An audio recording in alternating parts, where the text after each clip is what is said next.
Okay, so let's talk about Galagos ruins. From popular demand, which is exactly one person, yesterday, I am doing a sort of overview of Galagos. So what I'll do here is, first of all, discuss Galagos in general, right? Like how I went about it, all of that. Then I will discuss a bit about Galagos cards. Where are they? Where are they? Let's start with this one. So basically, what I picked, what I think worked very well, what I think wouldn't work very well, and basically my recommendations based on what to pick. And lastly, I'll give you a little bit of a tip to manage your monster energy so that, well, this mostly applies to players who are struggling a bit with Galagos, right? Like you are not able to solo the dungeon with just a summoner. I'll give you a little bit of a tip on how to maximize your strong units so that you could use them way more than your weak units, right? So let's go. Okay, so first of all, general overview of Galagos, right? So now it is an infinite dungeon. If you want to compete in the ranked gameplay, you do need a pass and you do need a lot of different units. Mainly, everyone you see at the top here will have additional light and dark 5-star units. So basically, the more units you have in total, the higher you'll be able to rank. It doesn't have anything to do, for the most part, like for people this level, it doesn't have anything to do with how well they play, all of that, how well their units are built, how well their summoner is built. It's literally just the amount of units they have. So if you think that you may be able to reach like the top rankings, but you do not have a lot of light and darkness fives, especially, trust me, you won't. Trust me, you won't, especially if there is like a whale at the top there who has like every single unit in the game. They are gonna win. That's plain and simple, right? But yeah, all that negativity aside, I'm gonna explain a little bit how this works, right? So now, on top of having the entry option, you actually have the option to quick battle. I will say this, I highly recommend using the quick battle option for the first stages. I used the quick battle for, I think, first 9 floors. But of course, you may not have enough units built. But I'll say this, Galvas in the very beginning, before you have any buffs, is pretty hard. It is pretty hard, so don't get discouraged if you do fail it on manual. I do recommend trying it a little bit with the quick battle mode, at least a few floors, because that way you'll be able to get some buffs going. And once you get those first buffs, you'll become much, much stronger, right? So if possible, try to do quick battles. The way I did quick battles, guys, basically went to the very bottom, right? I cannot showcase it here, but you select the weakest unit you have, like select all 18, and then you look at the required power and the current power, right? So what I did there is I essentially, if I see that I'm missing like 150k power, right? I take out one of those trash units that give like 20k power. I pop in a unit that gives like 170k. So for example, something like Iona, yeah? And I try to go as close as possible to the required power. Once I hit the limit, I go confirm, we quick battle the whole floor, move to the next, right? Until it gets a little bit too expensive. Floor 9 was where it got too expensive for me, so after floor 9, I no longer did quick battles, and I did the regular battles. The good thing about quick battles, or regular battles rather, is that you can get away with way weaker units, right? In there, like in quick battle, it assumes that you will pop in like one or two stronger units for every match. In here, for the most part, you are able to do it with the weakest unit possible, right? Even on order, if you don't order, unfortunately, I have a single unit left, so yeah, not much I can do here. But I will showcase a little bit in Korea as well. So yeah, if you try to manual, do try to use the weakest monsters possible. However, do not use any units. For the last segment, I will explain a little bit of a tip how you can save your strong units while only using up the weaker units, right? So that's the general idea of Galagos. And the things you need to know is you will get buffs for every stage. For stage 1, 3, and 5, you will be receiving a green card. For stage 2, you will get a blue one. For stage 4, you'll get a purple one. And for stage 6, you will get a red one, right? So you'll get one legendary buff per floor. You'll get one purple, one blue, and 3 green ones. But more on the buffs and the selection that I recommend later. And on top of that, every 5 floors you will encounter special reward cards, which will regen your energy. So At 4, 5, 10, 15, 20, basically every 5 floors, whenever the number ends with either 5 or 0, you will receive special cards, and these will be for stage 2. You will receive a blue regen card, which will regen 10 energy for 3 units, either for each element or completely randomly. And at stage 4 of that same floor, you will receive the same card but blue tier. So it will regen 10 energy but for 6 units. So either one of the elements or completely random. Okay, so now for the cards, I will explain what I picked and my thoughts behind it, as well as what I would change after testing both the buffs on this account as well as the different buffs on my Korean account, right? So for the green ones, it's gonna be pretty simple. The way I did Galagos is I tried to buff up my summoner. I didn't play on monsters because here's the deal. The summoner, basically, whenever you have your summoner alive, you can still win the stage, right? If you are using monsters, especially if you don't want to invest too much in them, a lot of your units will look like this, right? They will be level 60, level 50. Some of you might not even have level 50. You will just evolve it to 5 stars and keep it at level 1, right? And that's perfectly fine. But as you can see, I used a lot of weak units. Like I used level 18 stuff, right? Unruined, unskilled, unawakened, all of that. You don't need that as long as you build the power on your summoner, because your summoner, first of all, will have the most stats, and second of all, you will always be able to control your summoner. So that means just in case something bad happens with your monsters, right, you can always control your summoner, and as long as all of the important buffs are on your summoner, you will benefit, at least in my opinion, the most. So for the green buffs, when it comes to buffing up your summoner, try to do it sort of equally, right? I put a lot of focus on attack, defense, and HP, and the reason I did that is because these three stats are the only uncapped stats, meaning they can go, at least from what we know, infinitely, right? For the other stats, they are sort of capped, like let's say critical rate and critical damage. That one, I did level 9 and I'm already sitting at 100% critical rate and 400% critical damage. So I do recommend maxing it out until you reach the cap, right? After you reach the cap, leave this card alone. Uh, Summoner accuracy and resistance, 100% resistance is the maximum, 85% accuracy is the maximum.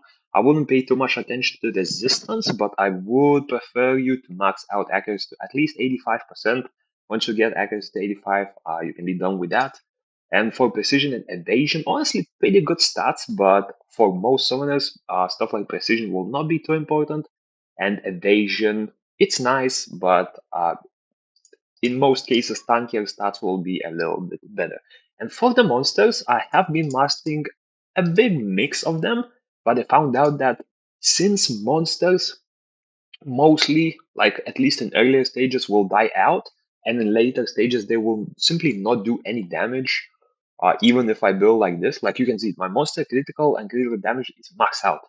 They did like 2% of the total damage. I highly do not recommend maxing out your monster strength and just going for HP and let them act as meat shields, right? You can, if you are a ranged summoner, you can pop in something like one frontline unit so they could absorb the damage. By the time you go to those harder stages, they will have a lot of HP and they will be able to absorb all of that, yeah? But ultimately, of course, it's up to you.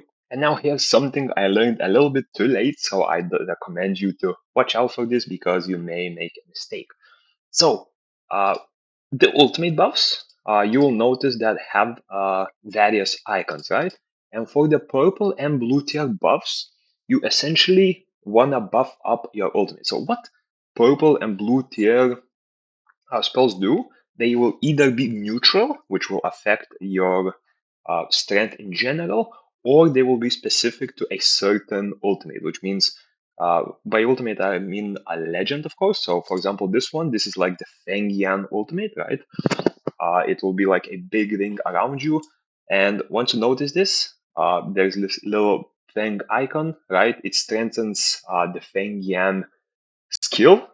So essentially, if you're going for the Feng Yan skill, you wanna go for the Feng Yan passives as well. So as you can see, this time legendary is a passive for the Feng Yan. This is the main Feng Yan skills, right? As I said, I mostly target my summoners. My monster, I only unlock this, but even this was by mistake.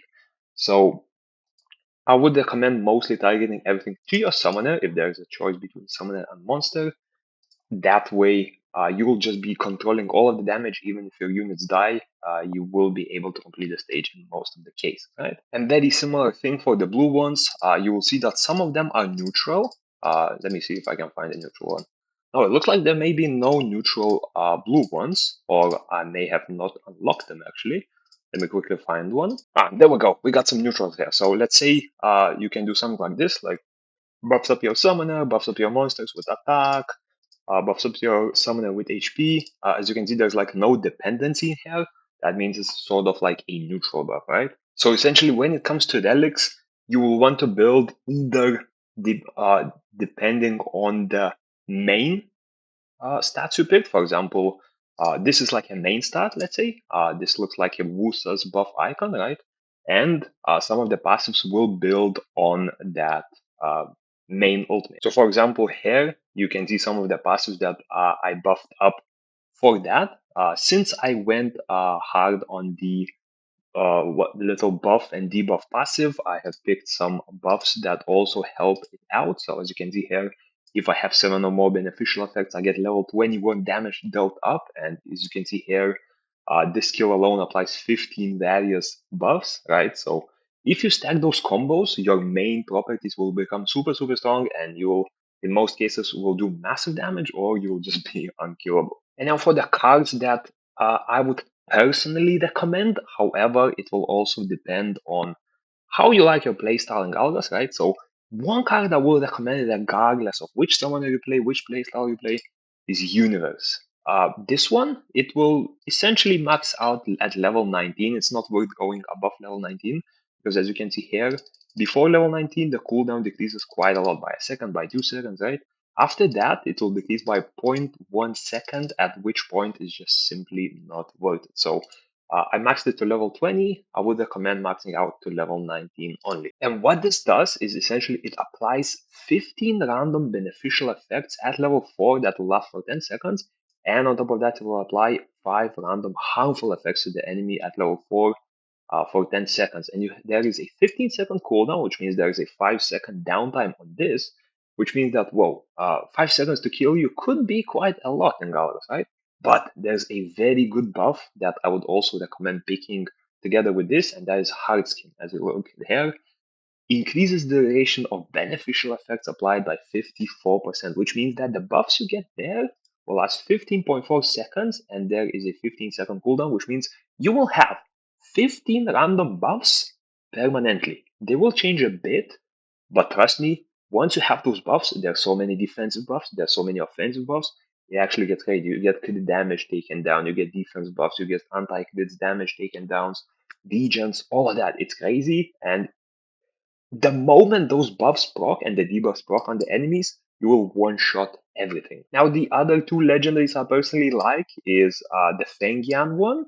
It will strengthen up the Fengian passive from the purple selection. So this one, you must own this before that legendary one takes effect because the legendary one is only a buff to the Fengian, as you can see. So it will make your Fengian ultimate insanely OP and you will do massive, massive damage. And the third one, personally, out of all of them, I would recommend going for the Hellfire because it's sort of a safe option if you are a little bit weaker because what it will do is it will burn up the ground quite a lot and essentially, even if you are unable to kill the enemies with just your skills, what you can do is just walk around the pool and keep the enemies in that pool. They will be receiving damage. They will be receiving like level 10 burns.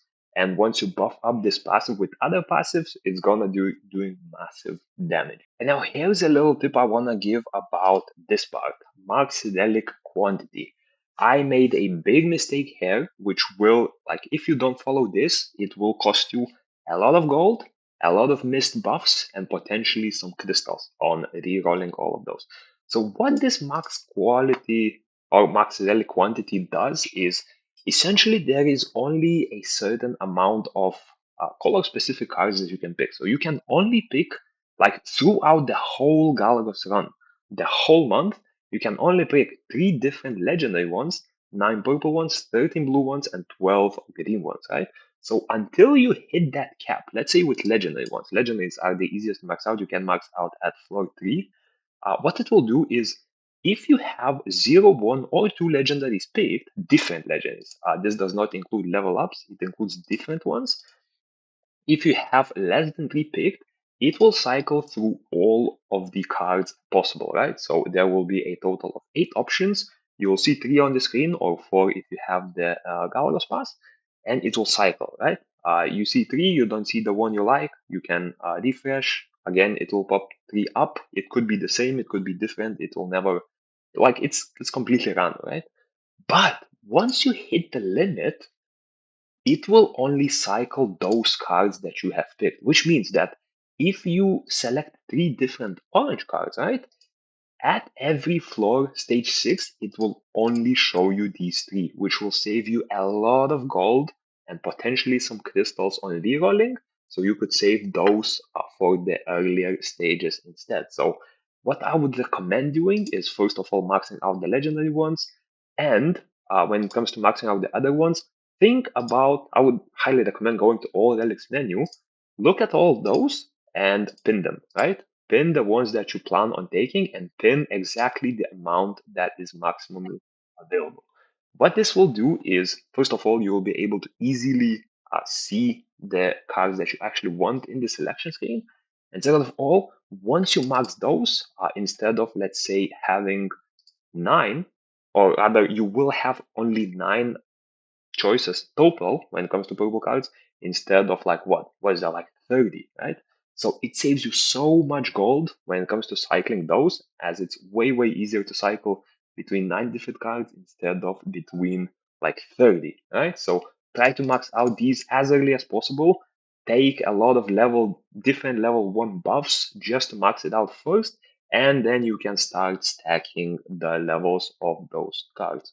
And now to finish it off, I joined in my Korean account because I actually have some units here left.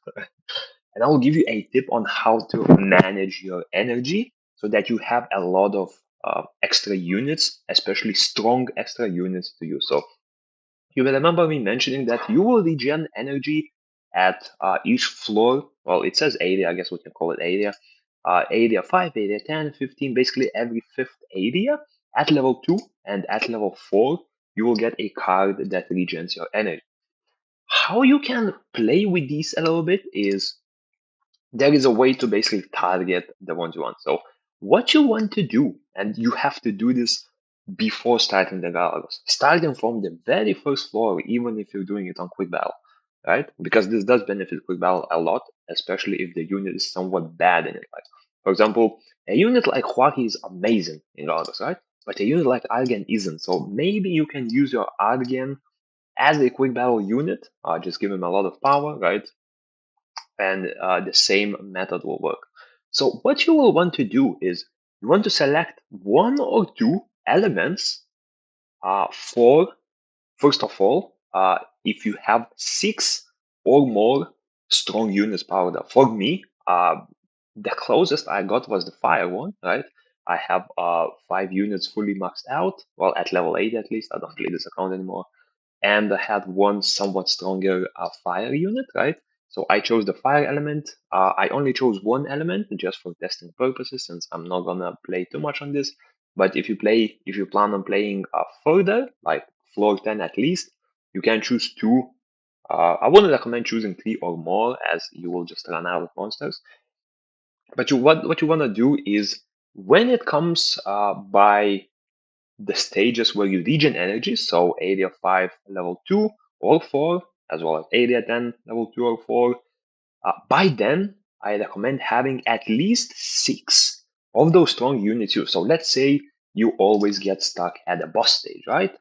Area 1, floor 6. You got stuck at the boss stage, you use a stronger unit, like you need to use a stronger unit. Use a unit from one of those elements. So for me, for example, let's say I was stuck on a boss stage. Each boss stage, I would use a single stronger fire unit, right?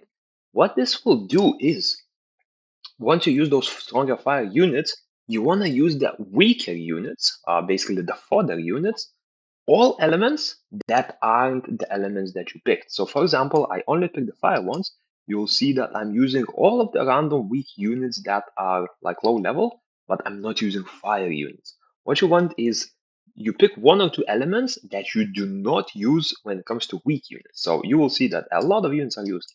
Not a single fire unit is touched. And what this does is when it comes to those regen stages, let's say I enter with any of the weaker units, I will beat the stage, right? Oh, and by the way, if you want to showcase on some of the buff cards, so you just saw there the buff card you can see. I mean, I had a lot of buffs, right? I'll showcase any of the other cards whenever they pop up. So that whole comet thing, that was the so-called meteor. It was very weak. I don't recommend it honestly. And then there's the burnt ground, right, which will apply a bunch of dots, which I do recommend. I haven't picked it myself on my main run, but I see that it is much better than whatever I picked. Stuff like bombs, stuff like meteors. This burnt ground is amazing, right? Okay, so when it comes to cards, you'll see that you get cards, right? Regen 6 activity from wind units, light units, or random. I don't want that. We are looking for the elements that you picked as your strong ones. So in this case, I have regen of 6 fire units. Remember this, I only used strong fire units. If we enter our fire element selection, right? Not just 5 stars, all of them, you'll see I used 6 strong fire units. I haven't used anything else. This region is completely random. However, if you only pick strong units from a certain element, when it comes to region stages, if I pick this now, right, I am guaranteed to regen energy for those strong monsters, which means that instead of regenerating your energy for like weak, leveled, 40, unawakened, unevolved, barely built units, right?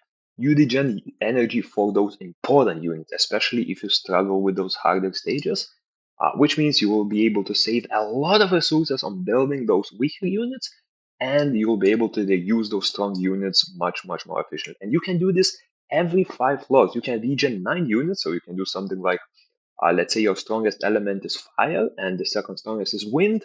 You don't use any wind or fire weak units, so you basically just use up water, light, and dark. And when it comes to strong units, you pick something like 3 wind units, then use up 6 fire units, and then you can regen 3 wind energy and then 6 fire energy, right? And you will be guaranteed to get the strong monsters that you use. So this way, instead of praying that you get 1 or 2 strong units, you'll get all 6, right? So that's my sort of advanced tip when it comes to Galagos. If you have any questions, do let me know. I have played through these Galagos things both when they were just a test in Korea as well as on multiple accounts here. So I'll do my best to answer that. And yeah, good luck and peace.